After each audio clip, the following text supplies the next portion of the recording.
The sun blazed high above the lively Oyota market in Lagos, casting light on vendors shouting prices, buses, blaring horns, and people darting past as if time itself pursued them. Yet, nothing rivaled the sudden, startling event that unfolded. Next, a man in tattered rags, his gray hair matted and beard unkempt, stood near the fruit stalls.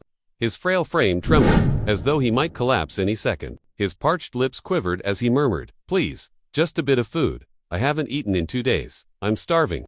Some women chuckled and scoffed as they passed, while others turned a blind eye, not sparing him a glance.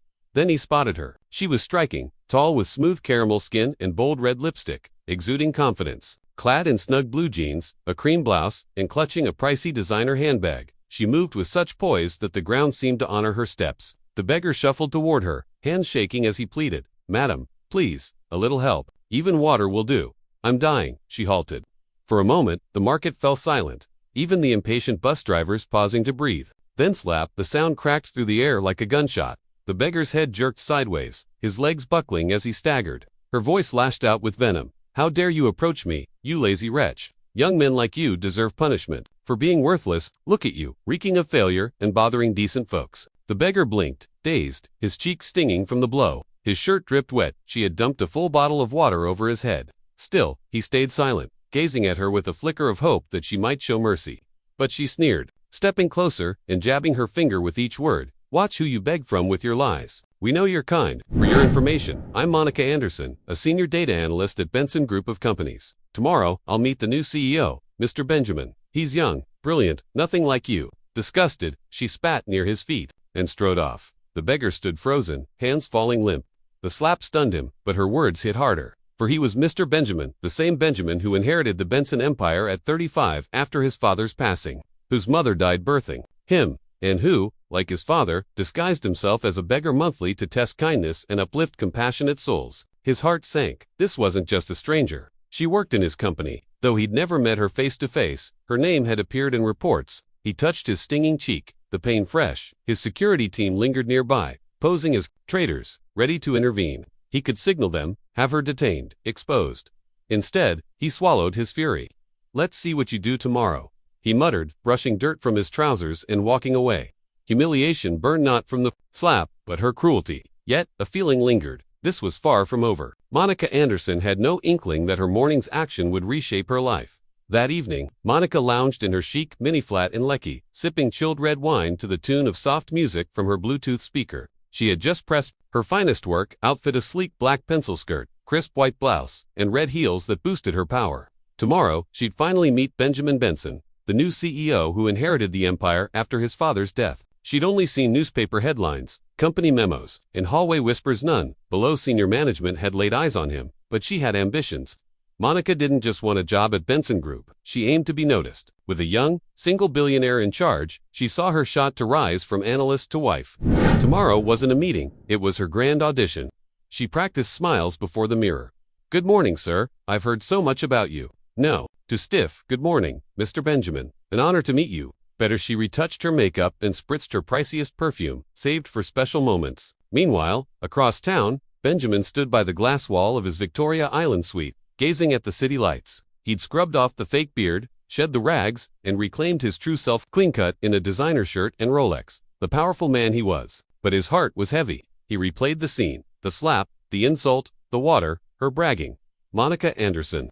The name clicked. He'd reviewed her profile weeks ago. Her resume shone smart, sharp, but her attitude overshadowed it. He sighed, dialing his head of security. "Get me the footage from this morning." "Yes, sir. Compiling it now. You'll have it tonight." The next morning, the sun rose, vibrant and bold. Monica arrived at Benson Group headquarters 45 minutes early, looking like a fashion icon. Heads turned as she glided through the glass doors, iPad and a folder of fabricated reports in hand to impress. When the secretary led her to the CEO's office, her breath caught. Benjamin Benson exceeded her imagination. Tall, brown-skinned, with a sharp jawline and a calm presence that dominated the room. His suit screamed custom-made, his eyes piercing. She flashed her best smile. "Good morning, sir. I'm Monica Anderson. A pleasure to meet you." Benjamin nodded politely. "Have a seat." They discussed numbers, projections, and efficiency. Monica fought to focus, her heart racing. She tossed in light laughs and hair flips, subtle cues she thought would charm him. Then Benjamin leaned back. "I ask all department heads a personal question," he said casually. "What's your view on helping the poor?" Her eyes gleamed. I'm very passionate, sir. I donate half my salary monthly to beggars and the needy. Lifting people up is key. He nodded, expressionless. Where do you give this money?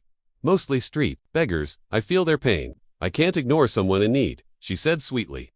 A pause hung heavy. Then Benjamin tapped his tablet, turning the screen toward her. Her smile froze.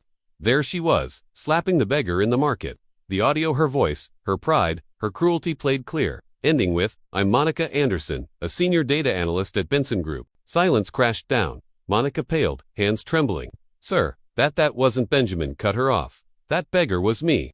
Her jaw dropped. I disguise myself monthly to see how people treat strangers. I never expected this from my staff. Monica leaped up, dropping to her knees. Sir, please, I didn't know. I'm sorry. Don't fire me. I was having a bad day. Benjamin rose, voice steady. This job isn't just about numbers. Monica, it's about character. Morals, who you are unseen. Tears streamed down her face. I'll change. Please, give me another chance.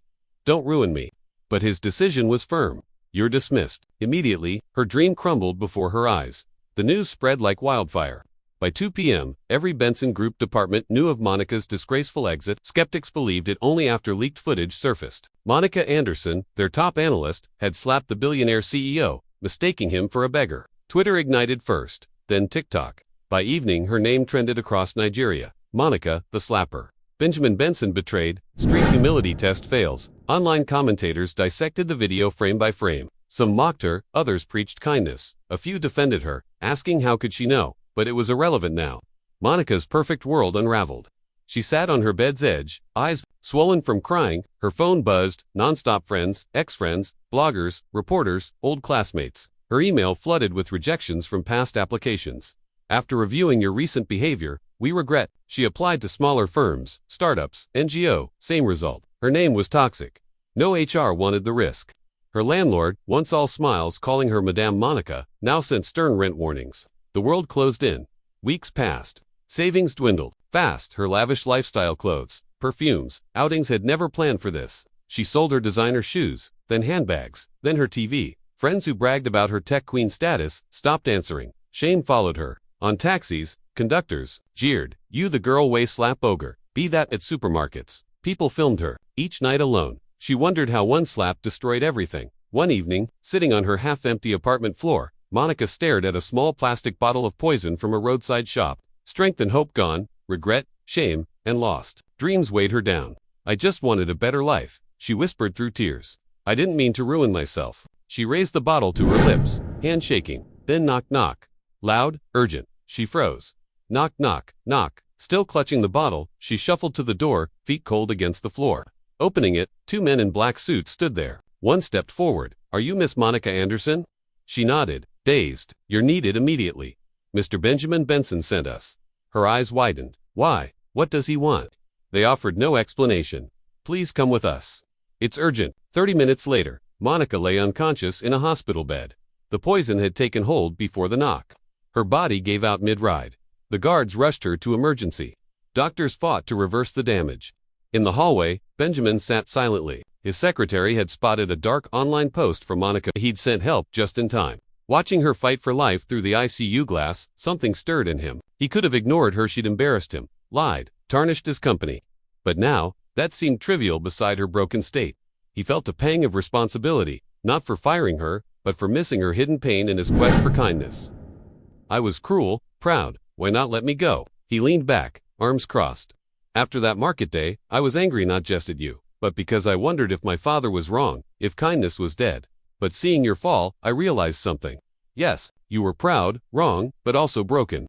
Broken people hurt others before seeing their own pain. Monica's voice softened. I wasn't always like that. We were poor growing up. Dad died when I was 9. Mom sold vegetables by the road. I worked to escape that life, swore never to return. But I became what I despised. Benjamin paused, then nodded, and now. She gazed out the window, voice a whisper. I want a life I can be proud of again. Not the woman who judged without knowing. Not remembered for that slap, but for something good. He stood, pulling a brown envelope from his pocket, placing it on her table. What's this? She asked. A new start, he said. My Benson initiative helps the poor, trains youth in tech, feeds communities. Join us. Her eyes widened. Me, after all this? He shrugged. You've seen hate's power.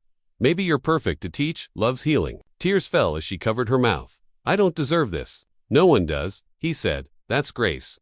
2 months later, Monica stood on stage at the Lagos Youth Empowerment Conference in a bright yellow dress, microphone in hand. I once, judged by appearances, thought success justified disrespect until I lost everything and learned true worth isn't in paychecks, but hearts. The crowd listened, rapped, if you can't give money, give kindness. If you can't fix a story, don't worsen it.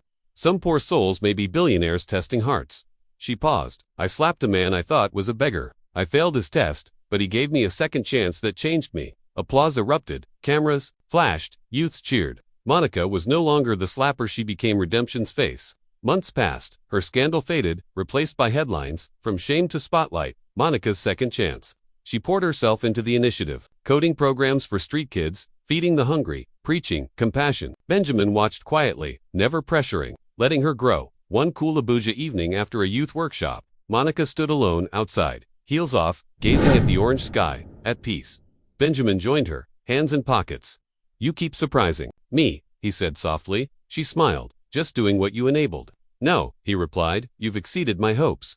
Silence settled. Then he asked, you once chased a better life. Is this it? She nodded. Yes, but it's not money or power, it's meaning. Peace, kindness. He smiled. I recall you hoping I'd ask you out back then. She blushed. Please, never mention that, he chuckled. I thought you were faking. Now I see a different woman. She looked up. Different enough for what? He stepped closer, taking her hand. To start anew with me. Not your past, I know it. Let's write the next chapter. Under the darkening sky, she whispered. Yes. A year later, their wedding was intimate yet profound. Family, friends, and media marveled as Monica, once known for slapping a beggar, walked in white toward Benjamin, her boss, redeemer, husband. Online buzzed with awe. Love wins, from disgrace to grace. Together, they expanded the initiative. Across Africa, building schools, scholarships, kindness campaigns, Monica shared her story openly, not to dwell, but to inspire. At the National Youth Summit, her words moved all. Give kind words, if no money.